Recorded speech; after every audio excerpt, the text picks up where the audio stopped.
Bismillahirrahmanirrahim. Assalamualaikum warahmatullahi wabarakatuh. 105,8 Radio Sip FM, Inspirasi Keluarga. Anda selamat pagi keluarga Sip, apa kabar Anda di pagi hari ini? Semoga selalu sehat ya, dan juga lancar menjalankan setiap jenis rutinitas Anda. Terima kasih masih setia menemani kita di 105,8 Radio Sip FM, atau mungkin live streaming di www.sipfm.com. Senang sekali sahabat siaran Nati Azara kembali hadir.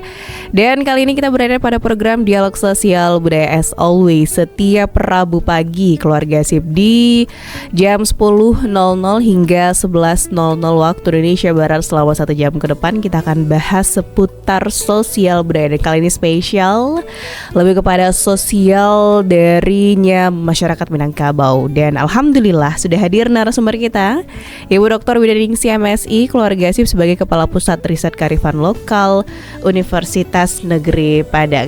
Ya baik keluarga Sip ya, sebelumnya ada sedikit kesalahan teknis, kita coba kembali sapa narasumber kita, Ibu Dr. Widaningsih MSI sebagai Kepala Pusat Riset Kearifan Lokal Universitas Negeri Padang. Assalamualaikum warahmatullahi wabarakatuh, Ibu Dokter, apa kabar? Iya, bagaimana kabarnya Ibu? Alhamdulillah sehat. Sehat ya, alhamdulillah. Ini beberapa minggu sebelumnya disibukkan dengan banyak rutinitas sepertinya Bu Dokter ya. Sibuk pilkada juga ini sepertinya gitu ya. Masya Allah, luar biasa.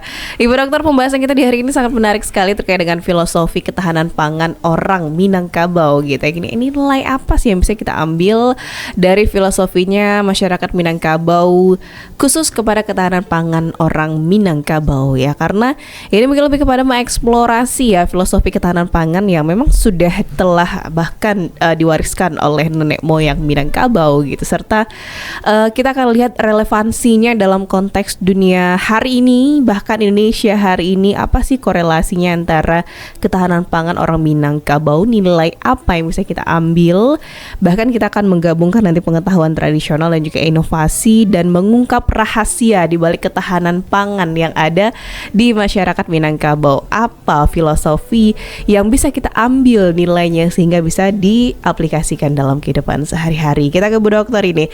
Bu Dokter, kalau kita lihat Minangkabau ini mungkin akan identik dengan yang namanya rumah gadang gitu ya. Rumah gadang. Apakah rumah gadang ini bisa kita koneksikan dengan ketahanan pangan yang dimaksud ini Bu Dokter? Ya, terima kasih. Kalau kita mulai ini pembicaraan tentang soal ketahanan pangan, kan yang kita maksud dengan ketahanan pangan itu adalah kemampuan, kebisaan atau nilai-nilai atau pengetahuan atau keterampilan hidup yang mampu memenuhi kebutuhan sendiri, kebutuhan keluarga dan kebutuhan orang banyak. Dan kemampuan juga dalam beradaptasi, dalam mempertahankan hidup. Jadi bisa membangun sebuah keteraturan, bisa membangun sebuah keserasian dalam melanjutkan hidup itu. Jadi nilai-nilainya, pengetahuannya, sistem hidupnya atau sistem keterampilannya itu memiliki kekuatan sendiri dalam kemampuan dalam mempertahankan hidup dan melanjutkan hidup dan pemenuhan kebutuhan hidup. Nah, itu sebenarnya prinsipnya. Nah, di situ kita ngelihat filosofi. Nah, ketika kita mempelajari, ternyata orang Minangkabau itu memiliki filosofi, kalau boleh dikatakan ideologi gitu, ketahanan yang pangan yang cukup arif dan bijaksana. Ya, gitu. baik. Nah, di mana kita melihatnya? Pertama, kita sebenarnya kalau tadi menanyakan ada kaitannya dengan rumah gadang, prinsip sebuah rumah gadang. Rumah gadang bagi orang Minangkabau itu, rumah itu tidak hanya sebagai fungsi untuk pemenuhan yang sifatnya tempat tinggal atau istirahat, tapi juga pemenuhan kebutuhan hidup sendiri dan juga kebutuhan hidup bersama. Kemudian bahwa fungsi-fungsinya tidak hanya fungsi tempat tinggal, tapi juga fungsi-fungsi sosial budaya yang memang banyak di dalam sekitaran di rumah gadang itu. Nah, kalau dikaitkan dengan pemenuhan kebutuhan sehari-hari, kita bisa melihat ada suatu kemandirian dalam pemenuhan kebutuhan hidup sendiri, dan ada kemampuan beradaptasi dalam pemenuhan kebutuhan hidup sehari-hari itu. Nah, ketika dibilang mampunya itu, misalnya rumah gadang itu, ini rumah gadang yang tidak hanya fungsinya tempat tinggal, tapi ada kebutuhan sosial yang lain. Kemudian ada di samping rumahnya itu ada jarak beberapa, ada sawah yang artinya kebutuhan pokok. Kemudian ada semacam kolam pemenuhan kebutuhan protein. Ada di bawah rumah gadang itu ada binatang yang dipelihara, iti atau ikan, ayam. Nah, kemudian ada kolam yang memelihara ikan. Kemudian prinsipnya lagi bahwa di sekitar rumah tuh ada ditanami semacam terong, cabai, kemudian bumbu-bumbu dapur dan sebagainya. Di satu sisi lagi ada penanaman semacam obat-obatan. Kalau ada kita sakit, ada pertolongan pertama yang dilakukan oleh keluarga terhadap orang yang sakit. Apakah itu sakit perut, lalu diambil bawang, dikasih minyak, luka gitu ya, ada semacam daun-daun dielus, atau mimisan dikasih daun sirih, atau memang gatal-gatal ada obatnya, lengkap di situ gitu. Sekali. Betapa hal-hal yang menjadi prinsip hidup, pemenuhan kebutuhan pangan, pemenuhan kesehatan, pemenuhan kebutuhan sosial, rumah gadang itu menjadi suatu konsep yang sangat dijadikan bagian utama dari kehidupan. Nah, itu kan kita nampak. Nah, di dalam prinsip mereka juga, ketika mereka punya padi, punya sawah yang sudah dipanen, itu pun mereka juga berpikir ada 3 hal lewat filosofi rangkiangnya tadi. Di rumah gadang kan ada rangkiang yang satu untuk memenuhi kebutuhan keluarga, nanti ada lagi rangkiang kedua itu untuk pemenuhan masa depan. Jadi jangan habis dipakai, tapi digunakan untuk kebutuhan akan datang gitu. Nah, ada lagi rangkiang, artinya rangkiang itu satu lagi rangkiang yang ketika ada paceklik, ada musibah, itu membantu orang lain atau orang yang mampir, itu juga diberikan orang yang singgah gitu. Ada persediaan makanan yang diberikan. Jadi filosofi hidup seperti itu, ada sebuah kemandirian sosial yang dipakai oleh orang Minang dalam pemenuhan kebutuhan kehidupan sehari-hari. Nah, yang sangat menarik lagi yang disebut juga ketahanan pangan bagi orang Minangkabau itu kan dari berapa itu riset kita temukan gitu. Awalnya kan kita tidak paham, ini filosofinya orang Minang ini seperti apa gitu. Nah, filosofi satu lagi ketika meneliti yang kaitan dengan makanan, kalau di orang Minangkabau, makanan yang muncul di orang Minangkabau itu setelah diteliti itu tidak lepas dari soal adaptasi terhadap sumber daya alam yang ada di sekitarnya dan sosial budaya yang ada di masyarakat itu. Nah, betapa kita melihat kenapa satu masyarakat itu kayaknya kenapa muncul makanannya. Contoh aja misalnya ketika munculnya randang daun misalnya kan, termasuk randang daging. Nah, itu dilihat banyak karena proses beradaptasi dengan situasi sumber daya alam yang ada, mereka manfaatkan untuk pemenuhan kebutuhan sehari-hari. Nah, sosial budayanya kayak randang daun gitu, katanya Bu yang pertama itu. Randang daun itu muncul katanya memang kebutuhan sehari-hari itu memang daunan banyak yang bisa dimasak, kemudian kelapa yang banyak, kemudian bumbu-bumbu yang lain, tapi daging itu sesuatu yang agak mahal, maka pilihannya rendang daun. Nah, itu kedua, soal sosial budayanya adalah banyak anak. Kalau ya banyak anak ya harus dibikin makanan yang tidak membutuhkan biaya yang besar, tapi bisa memenuhi kebutuhan orang yang banyak. Jadi orang Minang tuh sangat arif di dalam memanfaatkan sumber daya alam yang ada untuk pemenuhan kebutuhannya. Dan sangat menarik kalau kita contoh lagi betapa soal kelapa gitu, bagi orang Minang kelapa, tidak mungkin orang Minang saja, orang lain juga ya. kelapa itu satu, pohonnya itu digunakan untuk membangun rumah atau membangun jalan atau tempat jembatan. Buahnya itu banyak lagi manfaatnya, untuk dimakan, kemudian dijadikan arang, apalagi dijadikan sabuk, kemudian daunnya ketupat, didihnya sapu rumah. Jadi seperti itulah semuanya. Prinsipnya gitu. Prinsipnya sepertinya bagaimana dia hidup dalam soal ketahanan hidup itu, memang arif menggunakan, memanfaatkan situasi yang ada di sekitarnya, kemudian berprinsip memenuhi kebutuhan sendiri itu secara mandiri, bagaimana juga memikirkan jangka panjang lebih panjang, kemudian bagaimana juga berbagi kepada orang lain. Baik. Di sana kita bisa nilai ketahanannya gitu ya, Bu Wir. Dan mungkin bisa kita sampaikan atau kita persingkat bahwasanya ternyata orang Minang ini tidak ada yang sia-sia gitu. Semuanya dimanfaatkan tanpa ada yang bersisa, dalam artian memang bermanfaat untuk baik dirinya secara sendiri, keluarganya ataupun orang secara keseluruhan, masyarakat sekitar kah itu gitu ya. Nah, Bu Wir, jadi pertanyaan kita, siapa yang akan berperan dalam mengolah semua yang ada tadi dalam rumah gadang misalnya, dengan segala macam aspeknya yang mendukung ketahanan pangan ya, seperti tadi ada padi, terus ada kemudian ada kolam dan lain sebagainya. Peran siapa? Apakah peran perempuan di sana sangat dibutuhkan atau peran laki-laki atau kolaborasi keduanya, Bu Wir? Bersama. Baik. Itu kan orang Minang tuh komunal. Jadi masyarakat komunal, masyarakat bersama, masyarakat yang gotong royong, masyarakat yang saling bekerja sama. Nah, itu prinsipnya. Misalnya ada semangat tolong menolongnya gitu. Sistem misalnya kayak saja kalau dulu itu kan sistem sawah itu kan sistem menyabi basamo, sistem menyabi basamo.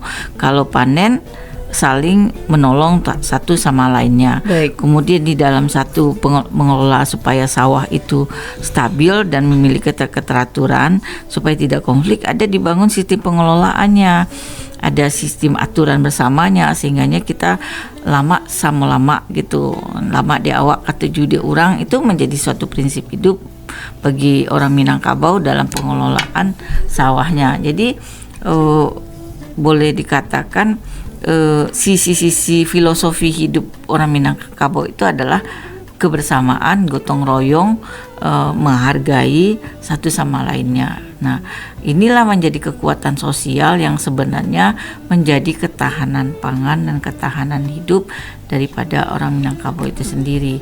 Nah, memang itu yang menarik dari sebenarnya filosofi itu perlu kita pertahankan gitu.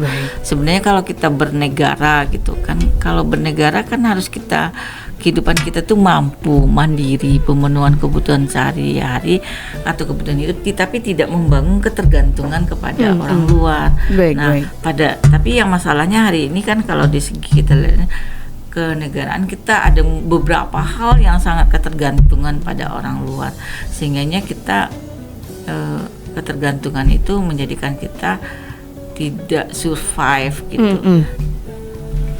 Contoh saja misalnya soal minyak aja, kita punya alam minyak yang luas, tapi kita tidak pandai mengelola minyak. Akhirnya mesti mengupahkan ke orang teknologi. Benar sekali. Kemudian kita tidak tahu ilmunya.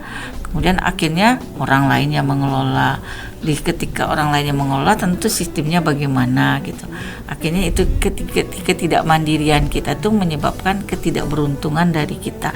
Padahal prinsip hidup sebenarnya yang harus kita bangun itu adalah kita tuh mandiri. Seharusnya ketika kita punya sumber daya alam yang seperti kaya, maka sumber daya manusianya juga harus disiapkan. Nah, jadi kalau menurut Bu Ir, kadang-kadang hari ini kan kita agak sedih. Contoh aja yang sederhana, soal kenanya kita tidak memakai kembali filosofi ketahanan pangan. Kita punya buah-buahan yang banyak gitu, punya buah-buahan yang banyak. buah-buahan kita ekspor banyak, tapi kita tidak menjualnya di lingkungan kita. Harusnya kan kita gunakan sumber daya alam buah-buahan itu untuk memenuhi kebutuhan sehari-hari kita. Orang membelinya dengan murah, bisa menikmati semua. Malah kadang-kadang buah yang sangat banyak tuh ya nggak ada yang dibagi juga ke orang lain, kan itu istilahnya, sehingga orang-orang kita terpenuhi kebutuhan gizi dari buah. Tapi kalau hari ini kan buah yang baik bahkan diekspor keluar misalnya kan, yang kita membeli buah itu kan sulit. Bayangkan sekarang kita daerah yang banyak kaya buah, tapi kita mahal memberi buah. Ya benar sekali. Ya, di situ miris ya. Ini udah jadi konsumsi publik sepertinya Bu Wir, bahwasanya terjadi pro kontra, bahkan lebih banyak kontranya ya di Indonesia. Kemirisan bahwasanya ibaratnya lilin gitu menerangi orang, tapi diri sendiri tuh enggak gitu dari Indonesia. Sibuk ekspor dengan berbagai macam bahkan produk yang berkualitas yang diekspor, itu tinggal sisanya untuk rakyat ya, seperti akhirnya tidak bisa memenuhi yang namanya ketahanan pangan tadi mungkin ya Bu Wir, itu jadi permasalahan akhirnya seperti itu. Nah soal kan di buah yang agak mirisnya, kita mungkin kalau mengistilahkan orang lain nggak apa-apa, tapi ini yang setelah kita memikirkan buah itu diekspor dengan harga yang mahal karena dianggap mungkin 1-2 orang yang diuntungkan karena mendapatkan untung yang besar. Iya benar. Nah ketika di luar kan orang itu kan dipakai, dipenuhi kebutuhan, tapi mereka juga berpikir akan datangnya karena mereka terbatas, kemudian mereka juga untuk biayanya mereka menjual. Nah produk mereka itu mereka bentuk dalam bentuk kaleng, misalnya buah kaleng. Nah buah kaleng itu dijual ke Indonesia. Nah di Indonesia kan dibeli sama orang Indonesia. Kan artinya sesuatu lingkaran yang sebenarnya kita bisa makan buah segar, makan buah segar yang enak, kebutuhan kita, tapi realnya kita bukan makan buah itu mahal, kita makan buah kaleng yang sebenarnya secara gizi mungkin lebih turun gitu ya dibanding sebelumnya. Problem regulasi keluar masuk ke dalam, kita nikmati. Seharusnya enggak itu yang terjadi. Pisang, buah-buahan yang ada di kita tuh memang kita gunakan dulu untuk kemandirian kita, pemenuhan kita, dengan semua orang bisa menikmati, tidak hanya kita, keluarga kita, orang lain. Baik. Ini sepertinya beberapa yang memang terlibat dalam hal ini harus melihat filosofi ketahanan pangan di Minangkabau nih kayaknya Bu Wir ya, bahwasanya orang Minang memang memanfaatkan ini untuk ya baik dirinya sendiri, keluarganya ataupun orang sekitar gitu, jadi merasakan kebermanfaatannya secara masif gitu, secara keseluruhan. Baru nanti mungkin ya bisa dibilang apakah mau dijual apa gimana, tapi mereka lebih memanfaatkan untuk dirinya, bahkan untuk yang seperti Bu Wir singgung tadi, baresa ganggam istilahnya, artian disimpan dulu untuk masa depan nanti, mana tahu nanti ada nggak gagal panen kah atau bagaimana, akhirnya mereka masih bisa bertahan hidup gitu ya dengan konsep ataupun prinsip filosofi yang mereka tanam seperti itu ya. Seperti itu. Ya, luar biasa. Bu Wir, nanti kita lanjutkan kembali pembahasan terkait dengan filosofi ketahanan pangan di ranah Minangkabau. Keluarga Sip, untuk Anda yang ingin bertanya silakan kita tunggu atensi Anda di 081222010159. Kita ke yang saat ini, Keluarga Sip, pastikan Anda masih di 105,8 Radio Sip FM, inspirasi keluarga Anda. 105,8 Radio Sip FM, inspirasi keluarga Anda. Keluarga Sip kembali bersama dengan sahabat Siranda Tia Zara, dan kita masih dalam program Dialog Sosial Budaya dengan pembahasan terkait dengan filosofi ketahanan pangan orang Minangkabau. Untuk Anda yang ingin bertanya silakan kita tunggu atensi Anda di 081222010159. Masih bersama dengan narasumber kita Ibu Dr. Widaningsih MSI sebagai Kepala Pusat Riset Kearifan Lokal Universitas Negeri Padang ya. Sebelumnya kita sempat membahas terkait dengan permasalahan bagaimana ketahanan pangan yang ada di Indonesia. Benar begitu ya Bu Wir, bahwasanya ternyata di Indonesia bisa kita katakan belum secara sempurna mampu melakukan yang namanya ketahanan pangan gitu ya, dengan kondisi realita yang terjadi tadi sudah dijabarkan bahkan gitu. Beda sekali dengan kondisi bagaimana orang Minangkabau dulu melakukan ibaratnya itu baik itu perilaku sosial mereka terkait dengan ketahanan pangan. Tapi itu dulu kayaknya Bu Wir. Coba kita bandingkan dengan hari ini Bu Wir gitu. Apakah hal yang sama masih berlaku atau malah sebaliknya gitu? Hanya tinggal filosofi saja, tapi ya tidak maksimal dijalankan, bahkan tidak ada lagi. Bagaimana menurut Bu Wir? Ya, itulah kita harus mengetahui dan meyakini bahwa sebenarnya kita punya filosofi ketahanan pangan yang sangat bagus. Baik. Nah, itu sebenarnya kita ungkai kembali, kita revitalisasi kembali. Nah, karena prinsip hidup yang seperti itu kan bagus, prinsip membangun kemandirian, kemandirian pangan, bicara bagaimana kita mampu memenuhi kebutuhan kita sendiri, mempertahankan hidup sendiri dengan menggunakan, memanfaatkan kekuatan-kekuatan yang ada di sekitar kita. Kemudian tidak hanya berpikir hari ini, tapi berpikir akan datang. Tidak hanya berpikir diri sendiri, tapi berpikir orang lain. Karena berpikir orang lain itu rezeki bagi kita. Itu kan sebenarnya mentalitas filosofi hidup yang harusnya dari awal zaman sampai akhir zaman, bagusnya prinsip itu menjadi kehidupan kita, walaupun sudah modern atau bagaimana perkembangan zaman dan sebagainya, tapi itu adalah sebuah konsep mental diri yang harus kita pegang sebagai bagian dari kita mempertahankan hidup. Nah, kalau dikaji-kaji memang nilai-nilai itu seperti nilai tradisional gitu. Tapi bukan nilai tradisional bukan berarti nilai-nilai itu tidak bisa diterapkan dalam dunia yang sekarang ini. Malah bagus ketika kita punya prinsip. Dengan proses modernisasi, kita harus punya prinsip, tetap punya prinsip bahwa kita harus mampu memenuhi kebutuhan kita sendiri, mampu memanfaatkan sumber daya alam dan sumber daya manusia yang ada di sekitar kita, sehingga kita tidak memiliki ketergantungan kepada orang lain gitu. Nah, sebenarnya kan ketika konsep modernisasi masuk ke kita kan sebenarnya itu awalnya kan mulainya ketergantungan soal teknologi. Iya benar. Sebenarnya teknologi yang harus kita gunakan dengan daerah kita itu sesuai dengan kemampuan kita. Soalnya kan kita nggak pernah ketika ada proses teknologi masuk tapi tidak disesuaikan dengan kekuatan alam dan kekuatan manusia, itu yang akan menjadi nyambalan.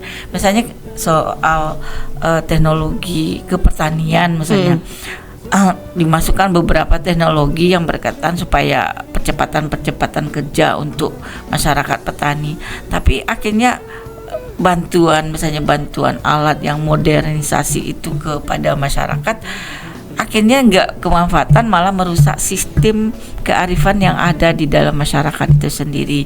Misalnya soal traktor misalnya. Nah, traktor sudah misalnya diberikan sesudi bantuan, padahal kita kan juga utang traktor itu kan ya. Membeli traktor itu orang dunia luar menjual ke kita traktor. Mereka jual tapi kita belinya dengan kredit dengan utang kan sama tuh. Lalu diberi bantuan ke masyarakat, diajak masyarakat untuk menggunakanlah teknologi itu. Tapi ketika teknologi itu digunakan kurang cocok dengan situasi tanah yang ada di daerah kan, karena namanya tanah itu mungkin sudah berjenjang-jenjang dan itu tidak membutuhkan alat-alat seperti itu. Memang lebih cocok kerbau ya, binatang atau binatang dengan sistem yang tradisional gitu. Tapi enggak, akhirnya dibuatlah jalan desa atau jalan bebatuan atau jalan sehingga bisa traktor itu lewat Nah, itu bertambah lagi soal barang-barang yang memiliki tergantungan, kita beli lagi semen, beli beberapa hal. Baik.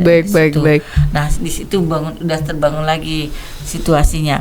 Nah, ketika sudah digunakan traktor, awalnya traktor itu kan bagus di jalannya, tapi ketika namanya alat nanti rusak. Nah, ketika rusak bisa nggak petani memperbaiki kan? Nggak bisa. Akhirnya gimana? Biaya perawatan lagi. Di biaya perawatan, bisa diupahin lagi perawatan kepada orang yang pandai. Nah, ketika orang yang melakukan perawatan udah dirawat dengan baik, tapi kan alat itu kan bisa rusak. Iya, benar sekali. Nah, ketika udah rusak, alatnya harus ada alat baru. Nah, kita kemana alat tadi? Beli lagi keluar. Oke. Nah, seperti itu kasus modernisasi itu membangun sesuatu yang tidak sesuai dengan apa yang menjadi modal sosial dan budaya daerah kita, sehingganya nggak matching. Baik. Mungkin kita pikirnya itu adalah solusi yang solutif, tapi malah menimbulkan masalah di kemudian baru, hari gitu ya Bu. Ini sayang sekali. Masalah baru, bayangkan itu yang salah satu kadang-kadang disedikan di dunia pertanian. Bahkan itu yang tidak disadari sepertinya Bu Wir oleh masyarakat sama sekarang. Dengan kayak pupuk gitu. Pupuk itu misalnya atau dengan cara penanaman yang digalakkan dengan cara memberikan sesuatu pupuk suatu subur banget kan ya. Tapi nggak cocok kemudian nggak cocok dengan situasi tanah atau nggak bagus juga, akhirnya harus memakai pupuk. Nah pupuk ini masalahnya pupuk yang kita beli dari luar gitu. Iya benar. Nah, yang artinya benar sekali. Luar akhirnya nggak sanggup membeli atau nggak sanggup, mungkin masih sanggup membeli tapi nggak dijual karena memang tergantung dengan dunia luar. Tapi sebenarnya kan kita punya sudah diatur bagaimana memanfaatkan situasi yang di sekitar kita itu secara arif dan bijaksana. Misalnya kayak dulu kan lalu dengan kerbau, kemudian tai kerbau menjadi pupuk gitu kan, kemudian jerami menjadi kompos gitu kan. Betapa itu yang sangat sederhana tapi sesuatu yang sangat bagus untuk kebertahanan hidup dari kita. Ini menimbulkan kemandirian ya, dalam artian cyclingnya berputar di sana gitu ya Bu Wir. Mampu ya. Ini memang kita seperti bagus yang dari luar itu teknologi baru, tapi ujung-ujungnya ada ketergantungan ya. Regulasi itu yang akhirnya membuat orang petani itu menjadi miskin kan. Kita kan heran juga, ini daerah pertanian tapi kita tidak mampu memenuhi kebutuhan kita. Di mana letaknya itu? Karena memang ada sesuatu sistem baru yang kadang-kadang tidak menjawab bagaimana prinsip hidup yang membangun ketahanan pangan ala sosial budaya dari masyarakat itu. Iya benar sekali Bu Wir. Ya karena ya Indonesia pada prinsipnya menerima ya, apalagi untuk hal yang modernisasi menurut mereka zaman dengan segala teknologi yang luar biasa, diambil tuh yang keren-keren tapi ternyata malah merugikan masyarakat seperti ya pupuk yang Bu Wir sampaikan tadi. Bahkan pernah melakukan diskusi dengan ahli, ya ibaratnya beliau paham betul dengan bagaimana kadar tanah dan sebagainya. Ternyata memang ada pupuk yang tidak cocok dengan kadar tanahnya di daerah Solo misalnya, tapi malah paksa digunakan, dan kemudian dampak lainnya pun pupuk ini membuat masyarakatnya menjadi sakit penyakit karena baunya ini itu kimianya tinggi sekali gitu. Nah ini ternyata masalah baru gitu Bu Wir yang hadir. Kita sudah punya punya kearifan dalam soal pengolahan sawah, soal sistem sawah, soal daripada bagaimana menyelesaikan masalah sosial di dalam persawahan itu punya. Tapi dengan kedatangan itu dirubah, perubahan sosial terjadi. Perubahan sosial itu bukannya membawa kebaikan tapi membawa baik. Ini hal yang harus kita sadari segera keluarga sih, bahwasanya ternyata bukan suatu hal yang dengan teknologi keren, modernisasi yang luar biasa membuat kebermanfaatan yang masya Allah, bukan ya. Tapi kita lihat kembali ternyata ada kerugian juga yang bisa kita rasakan bersama. Nah Bu Wir, ya jadi permasalahan sekarang karena masyarakat Indonesia atau masyarakat Minangkabau sudah terbiasa dengan teknologi, disajikan dengan teknologi yang modern dan lain sebagainya gitu ya. Adakah pihak yang bertanggung jawab dalam artian siapa orang yang mampu mengembalikan mindset masyarakat bahwasanya kita punya loh filosofi ketahanan pangan, nggak perlu harus lihat sana sini gitu, lihat ke nenek moyang dulunya gitu Bu Wir. Makanya ada salah satu ketika pembangunan itu jangan melihat pembangunan dalam perspektif ekonomi saja. Jadi pembangunan itu juga dengan pendekatan sosial budaya masyarakat. Kita tidak hanya persoalan pertumbuhan atau kemajuan itu hanya jangan bicara soal peningkatan ekonomi saja, tapi persoalan ekonomi kerakyatan atau ekonomi sosialnya gitu. Kita memang bisa pernah menemukan misalnya tingkat per kapita ekonomi kita meningkat, tapi per kapita siapa gitu, itu juga kita lihat gitu. Jadi tingkat bagian-bagian mana, apakah seluruh masyarakat kah atau masyarakat tertentu kah gitu. Nah itu juga menjadi catatan. Jadi apakah peningkatan itu utang yang besar di tempat lain tapi di sini meningkat, tapi sebenarnya utang di balik itu gitu kan. Nah, jadi yang ketika kita mencoba, sebenarnya kita punya prinsip hidup, bahwa kita ada cara di dalam upaya-upaya kita mempertahankan hidup, dan itu bagian dari sebenarnya kata syukur itu adalah ketika kita mau memahami, menerima apa yang diberikan pada kita, kemudian kita memanfaatkan, kita menggunakan, memaksimalkan apa yang kita miliki itu sebagaimana mestinya. Ketika kita tidak meninggalkan itu, kita mencoba hal yang lain, malah menjadi rusak gitu.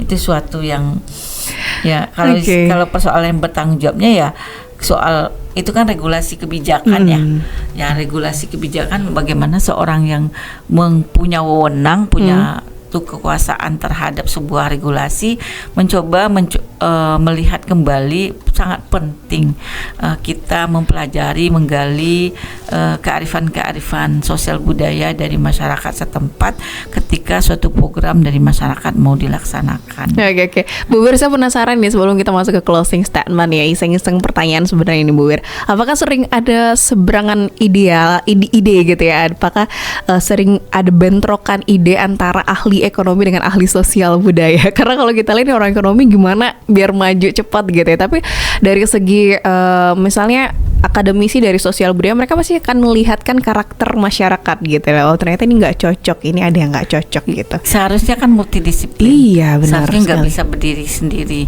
Banyak kasus ketika kita hanya berbicara ansih ekonomi, rakyat itu akan terabaikan. Contoh saja ketika soal pembangunan di sebuah pinggiran kota Jakarta gitu.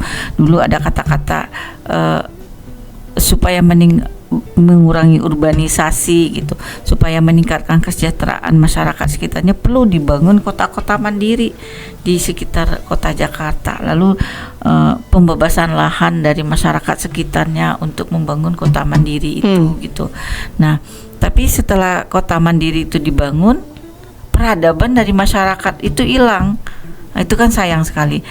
Bayangkan misalnya sudah dibangun kota mandiri dengan fasilitas kesehatan, pendidikan, perumahan gitu, dan masyarakat yang menjual tanah tadi sudah kehilangan. Dulu dia punya sawah, dia punya tanah, dia punya kolam, dia punya penghidupan yang memenuhi kebutuhan sehari-harinya. Ketika tanahnya dijual dengan harga, karena di bagian dari prinsip bahwa ini untuk kepentingan bersama, maka dijuallah tanah yang harganya memang kalau di ukuran petani atau masyarakat itu sesuatu yang mahal, tapi di ukuran orang yang melakukan investasi itu kan sesuatu yang murah. Benar. Nah, tapi yang menjadi prinsip betul ketika mereka menjual tanah, harus ada diberikan alternatif peradaban baru, kehidupan mereka yang harus hidup. Ini kan enggak, mereka tanahnya terjual, mereka buat rumah bagus sih, beli motor dan sebagainya, tapi kan sesaat setelah itu mereka bagaimana dengan masa depan mereka.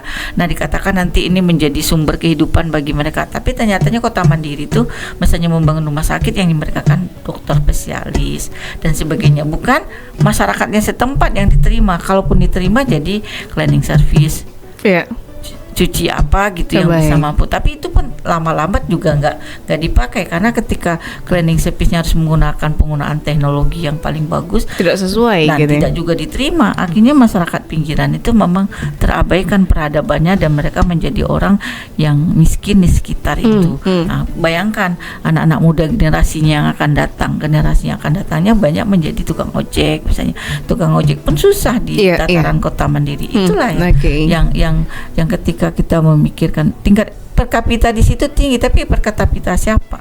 Bukan masyarakat yang terabaikan tadi, masyarakat yang punya tanah, punya peradaban, punya kehidupan. Itu sudah menjadi masyarakat miskin yang jauh, mereka mungkin kembali ke kota, hidup di gubuk-gubuk, hidup di mana mereka nggak punya rumah lagi. Nah, itu siklusnya yang terjadi. Nah, ketika kita punya prinsip filosofi ketahanan pangan kita mempertahankan kayak Sumatera Barat, tanah kita itu tanah, nggak perlu jual ke orang lain untuk kepentingan. Memang harus dijaga dan dirawat tanah itu untuk generasi yang akan datang, untuk generasi kita yang banyak gitu. Jadi orang Sumatera Barat itu masuk yang nggak susah beli tanah gitu. Benar sekali. Susah. Jadi termasuk setiap ada pembangunan pasti ada sengketa dulu gitu ya. Itu kan karena orang itu berpikir untuk apa? Iya, mereka juga memikirkan generasi mereka ke depan. Mereka juga memikirkan anak kemenakan mereka hidup bersama dan sebagainya. Bagaimana ketika misalnya sebuah masyarakat itu sudah punya prinsip bahwa ada rumah gadang, ada kebun, ada sawah, ada padang penguburan, ada tempat bermusyawarah, itu memang menjadi yang penting. Tidak perlu diotak-atik ketika ada mau sebuah pembangunan, tolong dicari alternatif tempat lain, bukan komunitas itu. Nah persoalannya kalau di daerah-daerah lain yang kita bangun yang tempat lain itu kan dijual dengan murah, mereka habis, akhirnya mereka menjadi miskin. Nah itu ceritanya. Baik, luar biasa sekali. Soal ketika kita filosofi kita mempertahankan hidup itu seperti apa? Filosofi kita mempertahankan kebutuhan kita itu. Kebutuhan kita itu sandang, pangan, dan tertiar itu kan harus dipenuhi, dan itu kan hilang perada. Banyak orang-orang yang ada pinggiran dari Betawi, kalau nggak usah sebut suku bangsa, bahwa orang-orang yang berada itu udah hilang. Mereka berada di pinggiran dan tidak punya rumah. Itu baik. sesuatu yang naif gitu. Benar sekali. Kita kembali kepada filosofi ketahanan pangannya orang Minangkabau. Ternyata banyak nilai luar biasa yang bisa kita ambil dari orang Minangkabau dahulunya, nenek moyang, bagaimana memikirkan anak cucu mereka di masa depan gitu ya. Nah terakhir Bu Wir, boleh kita mintakan closing statement terkait dengan pembahasan filosofi ketahanan pangan Minangkabau ini. Sebenarnya setiap suku bangsa sebenarnya punya itu, bahwa ada ideologi ketahanan pangan, ada sebuah filosofi kehidupan yang berkaitan dengan bagaimana mempertahankan hidup, bagaimana memenuhi kebutuhan sehari-hari. Nah orang Minangkabau punya prinsip bahwa kita harus mampu memenuhi kebutuhan sendiri secara mandiri. Kemudian setelah itu kita juga berpikir bagaimana masa depan dari kepertahanan hidup, dan juga kita juga berpikir bahwa di dalam hidup itu tidak sendiri, tapi juga menolong orang lain dan orang banyak. Nah prinsip-prinsip itu sebenarnya harus kita jadikan bagian dari filosofi hidup kita dimanapun berada gitu. Nah dan ini sebenarnya bagi suku-suku bangsa lain pun juga terdapat. Nah orang Minangkabau pun juga yang kita pelajari di ini tentang Minangkabau, dan itu perlu direvitalisasikan kembali, dihidupkan kembali, diidentifikasi kembali, dan anak-anak muda, anak generasi ke depan harus tahu ini loh prinsip hidup kita dalam mempertahankan hidup, dalam membangun ketahanan pangan, bahwa kita harus punya kemampuan beradaptasi dengan kondisi alam dan sumber daya budaya kita sekitarnya, dan kita punya prinsip tidak hanya hari ini tapi akan datang, tapi tidak hanya berpikir kita tapi berpikir orang banyak. Nah seperti ada fardu ainnya, ada fardu kifayahnya. Ada hari ini dan ada akan datang, dan ada kebutuhan sendiri dan ada kebutuhan orang banyak. Semuanya jangan membangun sebuah ketergantungan kepada orang lain yang akhirnya kita berada dalam lingkaran yang akhirnya kita tidak berdaya. Nah itu harus menjadi kekuatan prinsip bagi anak muda, generasi muda sekarang untuk hidup. Jadi sekarang kita kan emang lihat juga anak muda serba instan, serba ingin mudah dan sebagainya. Pada ketika dia membangun keistanan dia membangun ketergantungan kepada dunia luar. Akhirnya dia ketika dunia luar memutus, kita menjadi orang yang tidak bisa berdiri di kaki kita sendiri gitu. Itu, makasih. Baik, luar biasa. Terima kasih Bu Wir ini atas closing statement yang luar biasa sekali ini keluarga Sip, bahwasanya hal ini ternyata juga memanggil kita semua untuk kembali merenungkan ya bagaimana ternyata ideologinya orang Minang, mereka hadir dengan prinsip yang berdikari, berdiri di kaki sendiri, mandiri, tidak tergantung dengan siapapun, boleh modern tapi bukan berarti harus menghilangkan ciri khasnya orang Minangkabau. Untuk kalian yang mendengarkan program ini keluarga Sip, boleh lihat nanti kembali di tayangan kita di YouTube Sip Media. Anda bisa share sebanyak-banyaknya agar semakin banyak orang tahu bahwa ternyata filosofi ketahanan pangan orang Minangkabau ini menunjukkan ciri khasnya masyarakat Minangkabau seperti itu. Baik Bu Wirda, terima kasih banyak atas waktu dan kesempatannya. Semoga ada kesempatan lagi kita insya Allah di minggu-minggu selanjutnya dengan pembahasan yang luar biasa lainnya. Baik keluarga Sip, itu saja pembahasan kita di hari ini. Terima kasih banyak sebelumnya dan kita sudahi program Dialog Sosial Budaya. Akhirul kalam, subhanakallahumma bihamdika asyhadu an la ilaha illa anta astaghfiruka wa atubu ilaik. Wassalamualaikum warahmatullahi wabarakatuh.